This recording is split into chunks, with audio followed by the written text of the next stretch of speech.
أعوذ بالله السميع العليم من الشيطان الرجيم من همزه ونفخه ونفثه بسم الله الرحمن الرحيم رب اشرح لي صدري ويسر لي أمري واحلل عقدة من لساني يفقهوا قولي رب زدني علما رب زدني علما رب زدني علما۔ پہلا سوال ہے، جادو اور جنات کس حد تک انسان کو نقصان پہنچا سکتے ہیں؟ نبی علیہ السلام صلی اللہ علیہ وآلہ وسلم اللہ کی طرف سے ہر وہ چیز لے کر آئے جس سے آدمی کے اوپر سلامتی ہی سلامتی ہے، لیکن بد نصیبی ہماری یہ ہے کہ نہ ہم نے نبی صلی اللہ علیہ وسلم کو صحیح طریقے سے فالو کیا، اور جو چیزیں سمجھنے والی تھیں بیماری کے حوالے سے، نظر کے حوالے سے، اس پر ہم نے توجہ ہی نہیں دی۔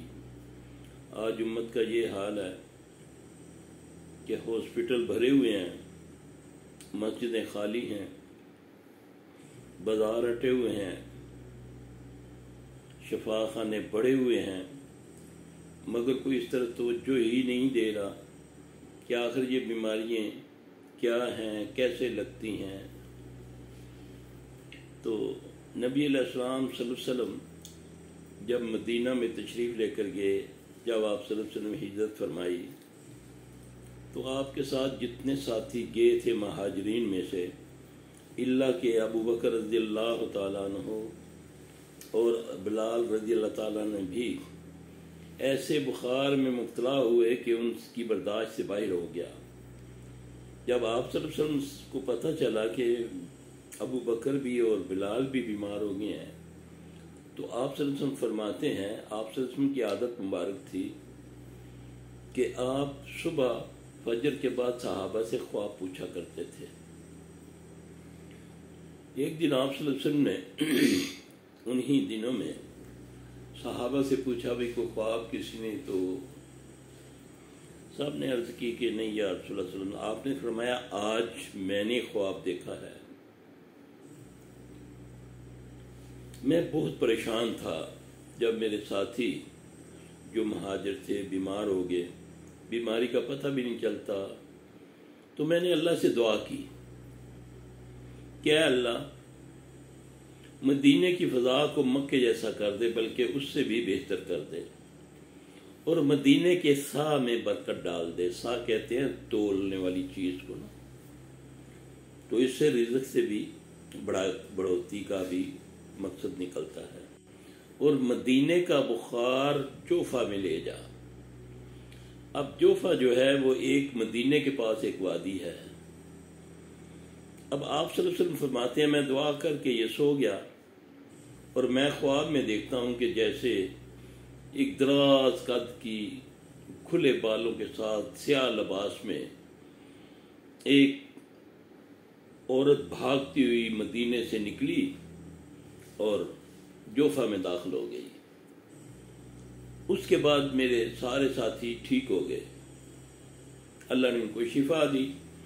اب اس سے کیا ثابت ہوتا ہے؟ بعض ہم ہی میں سے کوئی زیادہ اوور کانفیڈنس میں پڑھے لکھے اپنے آپ کو کہنے والے، وہ بڑے ہی تکبر سے کہتے ہیں، کیا جی جنات نقصان پہنچا سکتے ہیں؟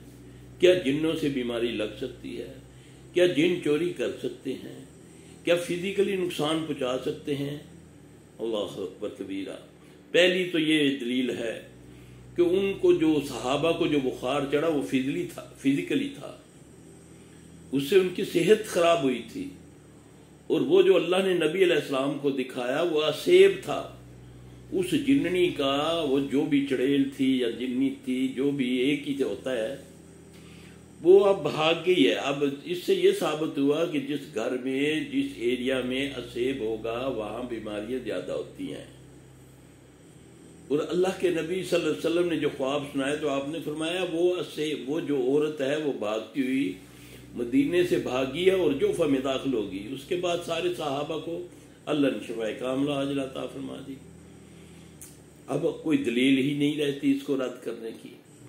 دوسرا، کیا جنات چوری کر سکتے ہیں؟ اللہ اکبر۔ کیا ابو ہریرہ رضی اللہ تعالیٰ عنہ کو نبی علیہ السلام صلی اللہ علیہ وسلم نے صدقے کے اور فطرانے کے مال پر پہر کے لیے نہیں لگایا تھا. اور عرض کرتے ہیں جا کر یا رسول اللہ صلی اللہ علیہ وسلم میں تو پہرا بہت صحیح طریقے سے دے رہا ہوں، مگر سمجھ نہیں آ رہی کہ مال کم ہوتا جا رہا ہے. پھر آپ صلی اللہ علیہ وسلم نے، یہ آپ حوالہ تفسیر ابن کثیر میں فضائل آیت الکرسی میں پڑھ سکتے ہیں پوری حدیث کو، اور حدیث بھی اللہ کے فضل سے صحیح ہے. اللہ ہمیں سمجھ دے.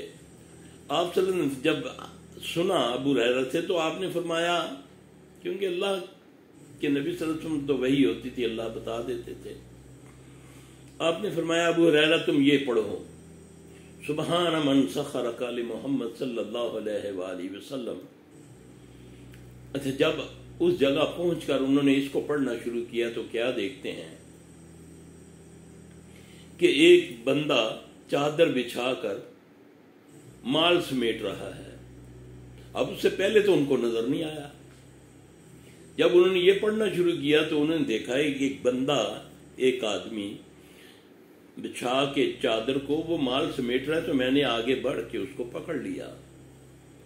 وہ رونے لگا، میں غریب ہوں، مجھے چھوڑ دو، میرے بچے بھوکے ہیں.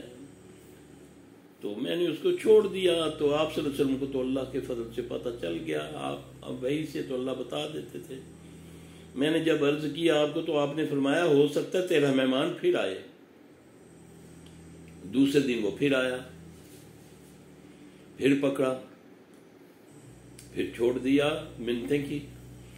جب تیسرے دن آپ نے اس کو پکڑا تو رونے لگا، کہتا اب تو میں نے، ابو ہریرہ رضی اللہ عنہ نے فرمایا کہ اب تو میں لے جاؤں گا تجھ کو نبی صلی اللہ علیہ وسلم کے پاس، اور تجھ پر حد لگواؤں گا اور تجھے سزا دلاؤں گا.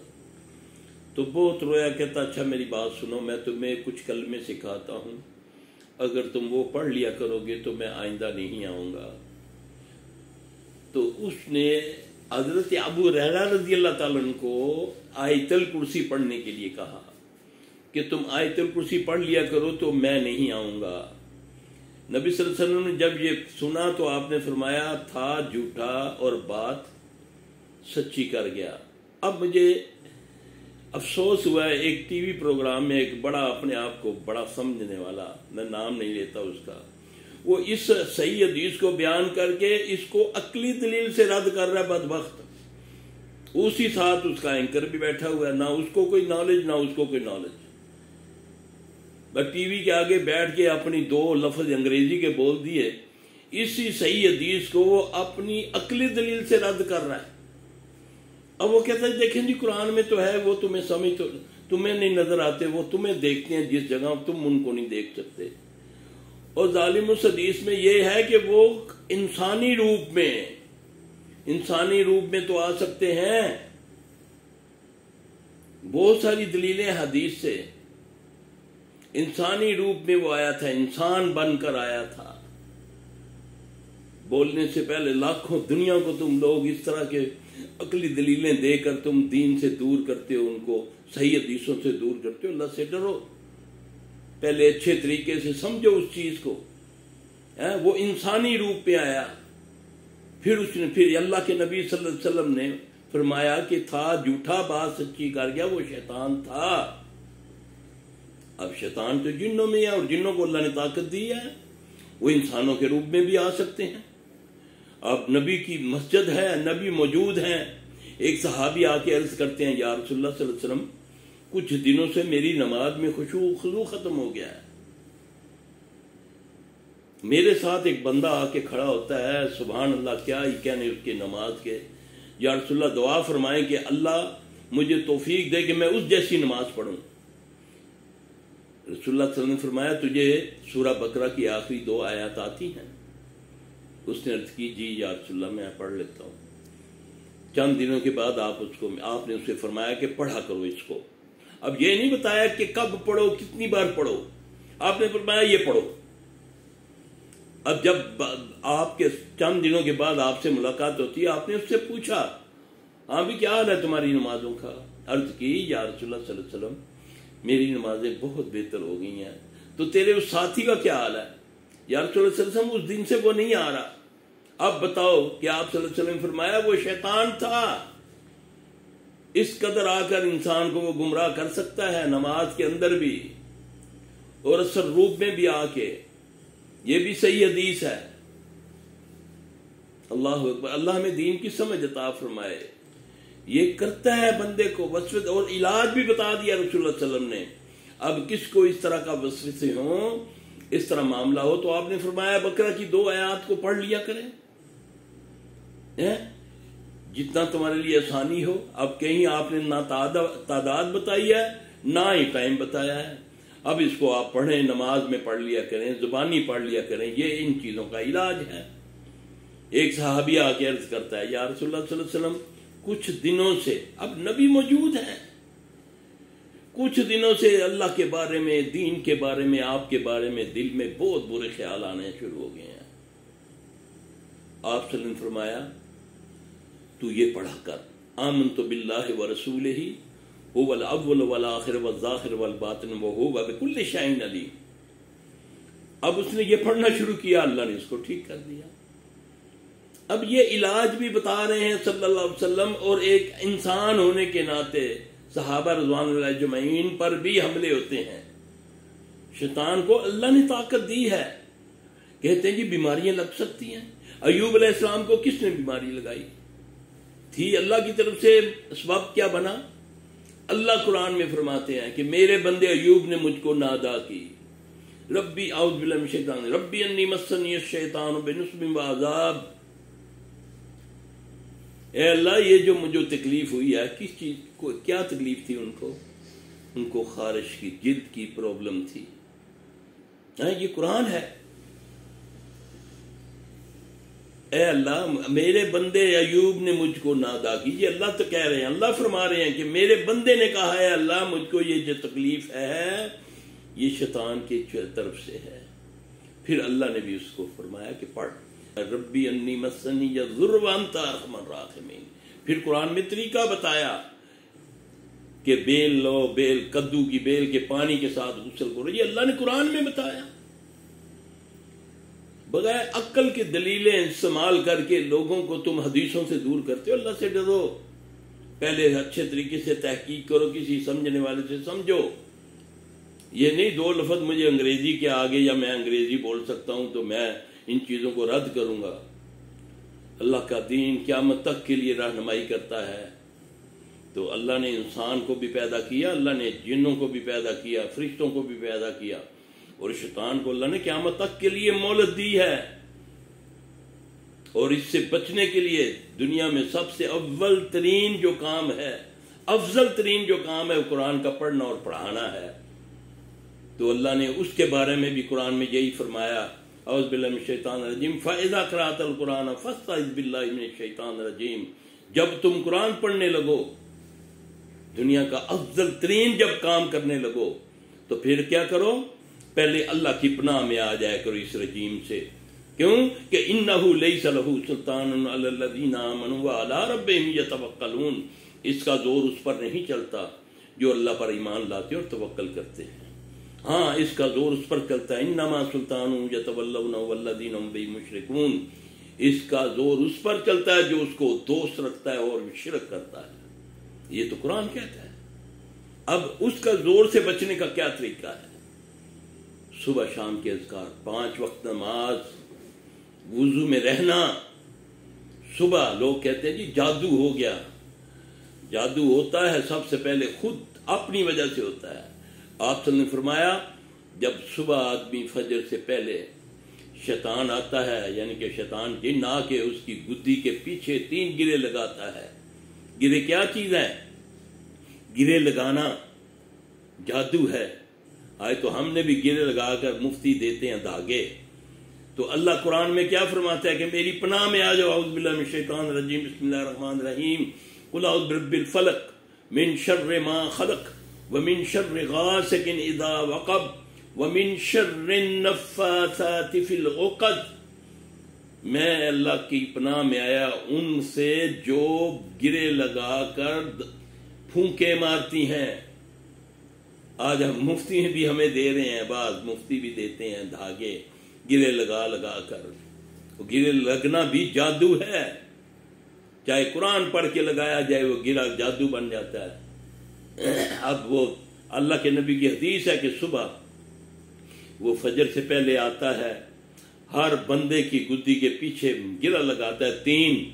جب وہ اٹھ جاتا ہے پہلی گرہ وہ کھلتی ہے نماز کے لیے، جب وہ وضو غسل کرتا ہے تو دوسری گرہ خود بخود کھل جاتی ہے، اور جب وہ نماز پڑھ چکتا ہے تو تیسری گرہ پھر کھلتی ہے، اور جب نماز ہی نہ فجر کی پڑھے اور گرہ پہ گرہ لگتی جائے تو پھر اس سے تو کھلے گی نہیں کبھی اس کو۔ پھر آپ صلی اللہ علیہ وسلم نے فرمایا جب وہ نہیں اٹھتا تو شیطان اس کے کان میں پیشاب کر کے چلا جاتا ہے۔ یہ حدیث ہے۔ یہ پیشاب وہ بیماریاں ہیں جو آج ڈاکٹروں کو سمجھ نہیں آ رہی، سب کچھ کر کے بھی پھر بھی بیماریاں ہیں، لاکھوں کروڑوں لگا کے بھی پھر بیمار۔ اس کی وجہ اللہ سے دوری، فحاشی۔ پوچھا یا رسول اللہ صلی اللہ علیہ وسلم، آپ نے فرمایا کہ جب لوگ بے حیائی عام ہو جائے گی اور لوگ اس کو برا نہیں جانیں گے تو اللہ ان میں ایسی بیماریاں، ایسے روگ پھوڑ دے گا جو پہلوں میں نہیں تھی۔